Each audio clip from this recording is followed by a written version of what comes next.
继续来关心，新北昨是接到一个本土麻的通报，是伫咧中和一个42岁查甫人，伊伫咧过年期间有坐公车坐捷运往来台北，去过光华商场一寡等等的所在。目前有列526个接触者，爱自我健康监测到3月17。 今日麻疹确诊个案为本年2月12日疾管署发布北部8个月大本国籍男婴境外移入案之接触者，于监测期间2月19日开始出现咳嗽、发烧，23日出现红疹，24日由医院通报后确诊，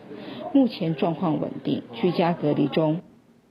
这个麻的病人自底就是有去接触到带病入境的病人。2月19开始出现嗽加发烧的症头，23开始起七毛，24这病院通报确诊。伊伫咧过年期间有坐公车262、307加拿41坐捷运板南线，去过便利商店、早顿店加光华商场一寡所在。卫生局嘛提醒讲，若有伫相关的场所出入过的民众，爱自我健康监测到3月17。若是有相关的症头出现，就会赶紧就医。